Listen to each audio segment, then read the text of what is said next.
यार स्किल सीखना इतनी मुश्किल काम नहीं है। मतलब आज तक ये जो बार बार हम करते हैं कि अपने आप को ही बोलते हैं कि ये नहीं हो पाएगा, ऐसा नहीं होना चाहिए, मुझे ये नहीं आता, क्यों? सीधा सा रीजन है कि हम अपने आप को बदलना ही नहीं चाहते। अगर हम बदलने के ना चाहें तो ये किसी एक टाइम की बात है जब हमने एक चीज सीखा है। ये तो बस एक मैटर ऑफ टाइम ही था कि हमने हाँ, जो रिटेंशन मेमोरी होती है उस चीज पे ही काम करती है कि आपने किसी चीज को कितनी बार रिपीट किया। और जब हम किसी चीज के बारे में इनफ रिपीटेशन कर लेते हैं तो वो चीज हमारे ब्रेन में रिकॉर्ड होगी ही। फॉरगेटिंग कर्व भी इस चीज को बताता है कि ज्यादातर चीजें जो हमारी शॉर्ट टर्म मेमोरी में होती हैं वो हम बहुत ही जल्दी फॉरगेट कर जाते हैं। बट वो चीजें जो हमने रिकॉर्ड कर ली है हमारे सबकॉन्शियस ब्रेन में जा चुकी हैं, जो लॉर्ज लॉन्गर ड्यूरेशन के लिए वहां रहेंगी, वो हमें जल्दी भूलता नहीं है। इसका बस रीजन इतना ही है कि जो चीज ब्रेन को इम्पोर्टेंट लगती है वो उसे ज्यादा टाइम के लिए स्टोर रखता है, और जो चीज उसे बेकार की लगती है वो उसे इमिडिएटली हटा देता है। लाइफ में ज्यादातर चीजें फॉरगेटिंग की ही होंगी, क्योंकि अगर हम ध्यान से सोचने का ट्राई करें तो मुश्किल से पिछले 10 सालों की कुछ ही मेमोरीज हमारे ब्रेन में होंगी जो कनेक्टेड होंगी। बट यही जो मेमोरीज हैं वही ओवरऑल डिफाइन करती हैं कि आपकी पर्सनालिटी क्या होगी, आप सोचते कैसे हैं, आपकी सीखने की हैबिट क्या है, आपको अनलर्न करने की हैबिट क्या है।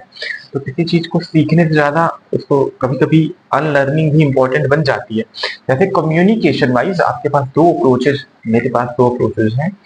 एक चीज को, इस चीज को मानना कि हमारी कम्युनिकेशन स्टाइल एटलीस्ट फिक्स होती है और वो बहुत रेयर केस में चेंज होती है। और दूसरी चीज ये मानना कि हमने बस एनफ प्रैक्टिस कर लिया है उस पर्टिकुलर तरीके से, इसलिए हम उस चीज को इतना अच्छे से कर रहे हैं। तो अगर हम एनफ रिपीटेशन करें और एज ए ह्यूमन बीइंग आप खुद समझ के देखिए कि इस चीज में जब आप एक्सपर्टी धीरे धीरे प्रैक्टिस करते करते ला देंगे। जैसे पहले चीज में मेरे खुद के वर्ड्स लैग करते थे, मैं आपको और ऐसी लैगिंग्स होती थी। उस टाइम पे ऐसे रिव्यूज फीडबैक मिलते थे कि ये तो बस हो नहीं पाएगा। बट अब जबकि मैंने एनफ रेपुटेशन कर लिए हैं उन चीजों में, शायद मैं उन लोगों से भी ज्यादा अच्छा बोलता हूँ जो उस पर्टिकुलर टाइम में मुझे क्रिटिसाइज कर सकते थे। तो ये एक रेपुटेशन का गेम है। कम्युनिकेशन भी एक स्किल है, इसे भी सीखा जा सकता है ओवर द टाइम। हाँ, ये इस चीज की कंफ्यूजन नहीं होनी चाहिए कि कम्युनिकेशन किसी लैंग्वेज बैरियर में है। अगर हम सोच के देखें तो क्या हिंदी की कम्युनिकेशन हमारी उतनी अच्छी है?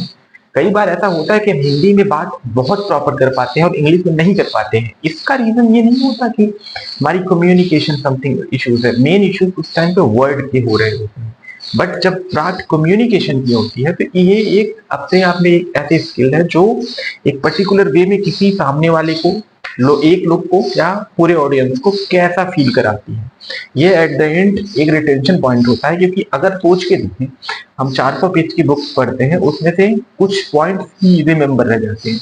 जो हमने अदर चीजें पढ़ी हैं वो बस एक बिल्डअप था, एक तरीका था कि हमें ऐसा फील हुआ कि हमें कैसा वाइब आया, कैसा पसंद किया, हमारी फ्रिक्वेंसीज क्या थी, वर्ड के टोन क्या थे, हम कैसे चीजों को बोल रहे थे, हमारे इमोशंस किस लेवल पे जाके उस चीज को अट्रैक्ट किए, पॉज कहाँ पे आया, क्या प्रॉब्लम्स हो रही है। ये एक इंडिविजुअल अप्रोच है और पर्सन टू पर्सन वेरी कर सकता है, और इसके लिए कोई एक पर्टिकुलर सोल्यूशन मिलना इम्पॉसिबल है। हाँ, बट कुछ प्रोडक्शंस जो अपने केस में किसी को काम आती है वो बताता है।